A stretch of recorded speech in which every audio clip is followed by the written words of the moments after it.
All right, everybody, we are back with our second Cabral HouseCall of the weekend. I can't wait to dive into more of your questions. Just yesterday, hopefully you tuned in, we went over how women can actually use all natural products to boost their testosterone to healthy levels in perimenopause and menopause. We went over a question about lab testing and safe nutritional supplements for children. We talked about different mites that can live on the skin and scalp that could cause issues. We also talked about something called slow gut, slow digestion. And the other question we spoke about was the little crusties that you might get in your eyes, why that is, what you could mean, and what you could do about it. So we've got 5 to 6 brand new questions today. If you want to read along, feel free to do so at stephencabral.com/3369. Let's get right into it. Nicholas is up first. Nicholas says, hello, thanks for all you do. I'm curious as to what sorts of questions should we be asking farmers market vendors about their farming practices? Anything specific beyond the broad category of organic, such as ones about actionable specific practices related to soil health, pest management, fertilization, etc., that are the most telling? This is a great question. I don't know that I'm prepared, because all of these are of course, the Ask Cabral. I don't do any prep for this, but this is a really good question. So I might actually, I might make this a podcast in and of itself because it is a good question. But off the top of my head, this is what I ask for. So first things first. Are your products certified organic? And if the answer is no, they'll often be quick to say, but we practice organic farming practices. And I said, oh, that's amazing to hear. Can you tell me what those organic farming practices are? And they'll go into hopefully talking about, we do not use the certain pesticides and herbicides. I say, okay, what do you use for sprays? And they might say, well, we use this organic spray, this essential oil. And then I might go back and look that up if I haven't heard of it before. But also organic typically means talking about the soil. And so I ask, where are you in the organic soil certification process? Or do you just not want to pay for the certification? They might say, great question. We're actually only at year 2, but we're doing all the right things in order to have the organic based soil. And I say, great. Then I ask, what are you using for fertilizer for the soil? And they say, in an ideal world, there's actually certain types of rock dust that contains lots of mineral. Rock dust is literally rocks like smashed up that they can add to the earth. You can actually add it to some of your gardens. I've done that before, just for minerals to get it back in the soil, but also manure, right? Manure is one of the best things that you can use as a fertilizer. I know it sounds gross to us, but that is, that's the gold that goes back into the soil in order for the ecosystem to work, because it's not just the minerals in the soil, believe it or not, and the great vitamins that can be uptaken, but it's actually the bacteria that helps with that absorption process. So manure is 50% bacteria or more, right? Our own bowel movements are 50+% bacteria. So this goes in the soil. It helps the ecosystem. It's what we want. And that is really what we're looking for. The other thing that I ask for, I guess I do have a couple that I ask for that off the top of my head. I ask for, what do you use for feed? So that's a big one.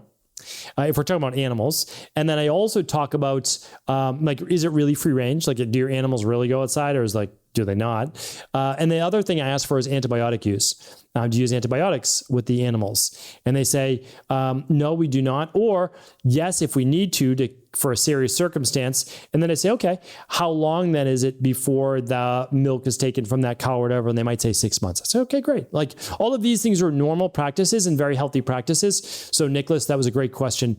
And that's what I do. All right, Brian's up next. Hi, Dr. C. Sorry for the 20 questions, and I don't expect to answer every single inquiry, but I was curious to know your thoughts on a toothbrush called Autobrush. Have you heard of it, and do you think it's as effective as a standard toothbrush? I think it's approved by the FDA and seems to cut down on the time it takes to brush your teeth. Just wondering if you had an opinion. Thanks. Yeah, and Brian wrote in. He's asked a couple of questions the last couple of weeks. There's no problem at all, Brian. They're like, no worries at all about asking the questions. Like I said yesterday, if you ask a bunch of questions and you take up all 5, we'll just bump a couple of your questions to the next show. That's all. No big deal. Okay, Autobrush I have heard of. It is an electric toothbrush. basically, Autobrush looks like a mouth guard that you would use in sports. So think about what a boxer or martial artist puts in their mouth. But I mean, soccer players do this. A lot of people do it, right? They put that little cup in their mouth, but instead of that tray that goes in their mouth, it's now filled with bristles on both the front side and the back side. So it's actually kind of an ingenious idea. Put it in the top, you put it in the bottom, you press a button. I don't know if you press, yeah, I'm assuming you press a button. And then 30 seconds later, you've got clean teeth because you're not rotating around your mouth. It's all being cleaned at once. Here's what I worry about. So I don't know yet. I mean, meaning the answer is could be great. It sounds like an amazing invention. I'm worried about gum recession. I don't know if it's properly brushing the teeth and not allowing for gum recession.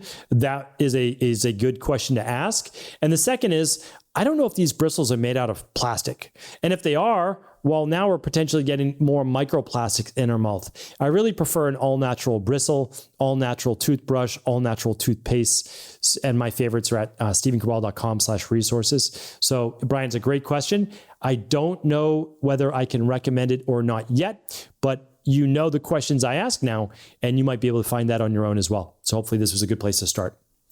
All right, Brian's up again. Brian says, hi, Dr. Cabral. This is more of a request than a question, but I heard you talking on a past episode about a healthier kind of Bluetooth earbud. Something about a strap, if my memory serves. I wanted to ask if you could possibly add whatever wireless earbuds you believe in a recommended part to your resource page. It would mean a lot. Thank you and take care. Brian, I believe my team did that, but always write in when you have these requests. You can write in at cabralsupportgroup.com or you can write in right here. I never do this, but let's pause for a moment and let's actually go to stephencabral.com/resources. If you've never been there before, there's over 100 different products and we make it easy by kind of jumping to the category you want. Makes it easy for me too. So let's go to exercise. I think it's under exercise for the earbuds, but let's see. And if they're not, we'll look for it. You can always do Command F as well. Okay, they're right here. Oh, they're not on there. You're right. Well, the shocks, and those aren't even the shocks that I recommend. Okay, we're going to fix this, and it's going to be up there because those are not the ones that I recommend. And the dangling ones, now they're on a podcast. So I have recommended them before, but basically instead of the signal being beamed into your skull, it's being beamed into a Bluetooth device that's hanging away from your head, which is nice. Wired headphones are the best. Air tubes are really the best. Or not being on anything is the best, right? But we have to be realistic. And so I don't use them often, but when I go on a long run outside, I will use them.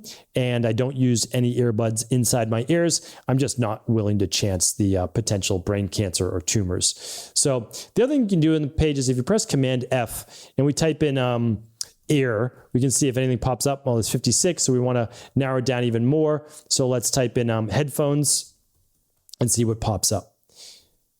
All right, so what we'll do is I'll get those up, Brian, for sure. I'll ask my team. That'll happen by today's show. So by today's show, you can just head on over to stephencabral.com/resources and it will absolutely be there.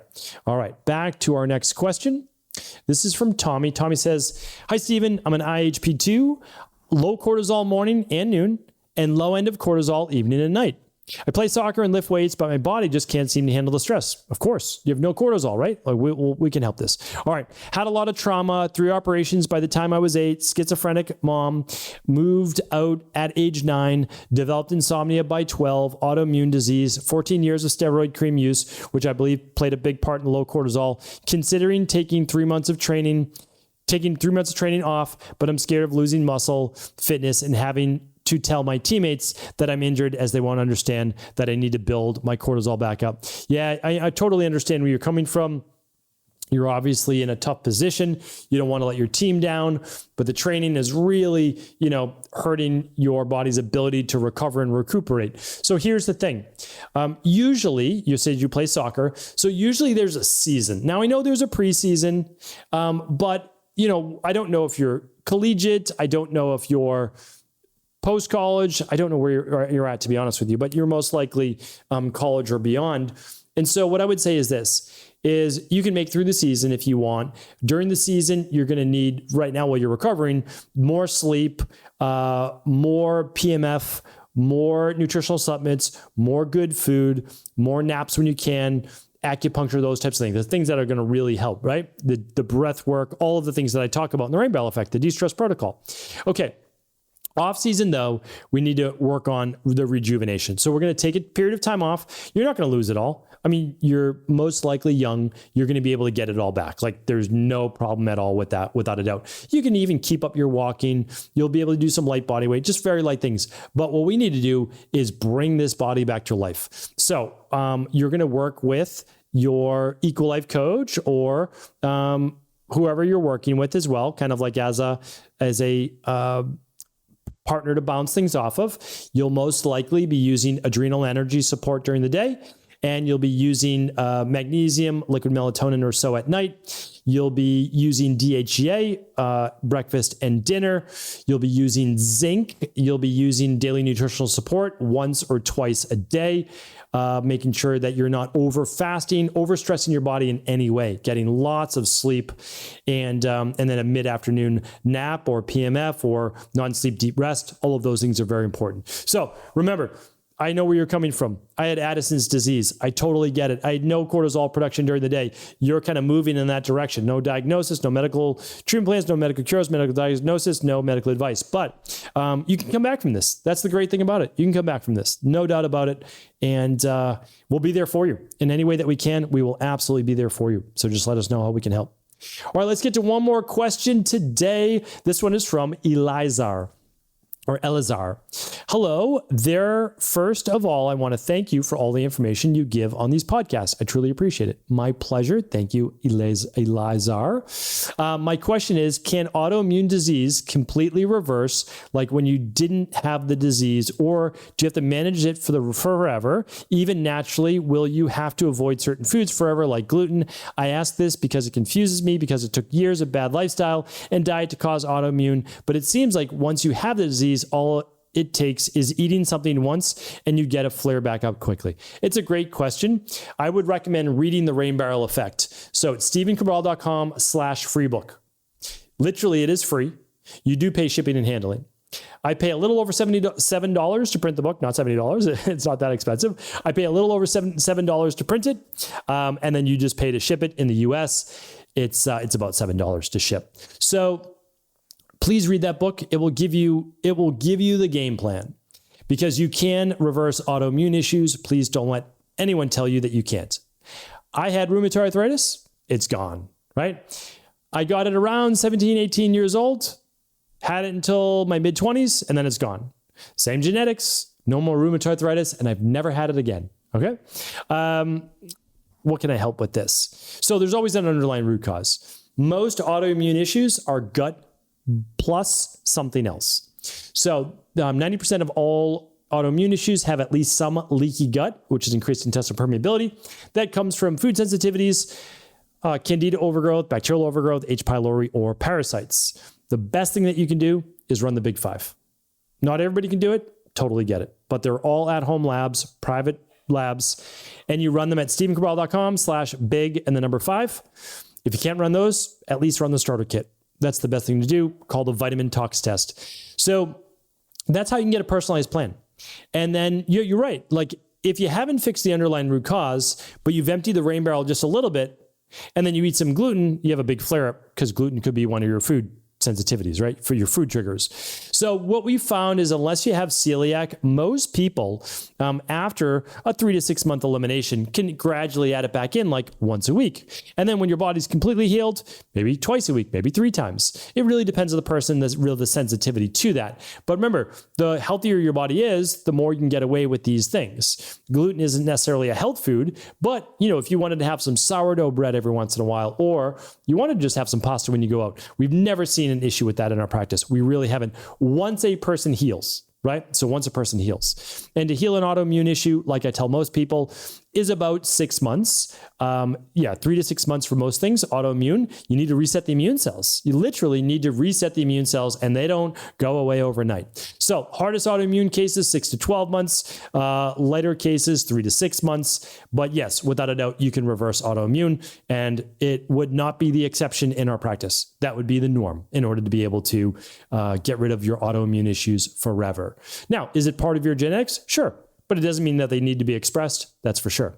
All right, so read the rain barrel effect, then run the Big Five if you can. If you can't, run the starter kit called the Vitamin Tox Test, because it shows your vitamin levels, your mineral levels, and your gut toxicity, as well as heavy metals, because heavy metals can be a trigger for autoimmune. All right, hopefully this was helpful, everybody. Thank you so much for writing into the show and for supporting the show over the many years. Thank you so much. I'll be back tomorrow with a brand new Cabral concept. Thanks so much for tuning into today's show. Before you go, don't forget to hit that subscribe button. I want to make sure that you're getting our daily content, not missing out on anything functional medicine, wellness, weight gain, weight loss, anti-aging, living longer, stronger, and all of the most cutting-edge research. And if there's any topics you want to hear, feel free to leave them in the comments below. Take care.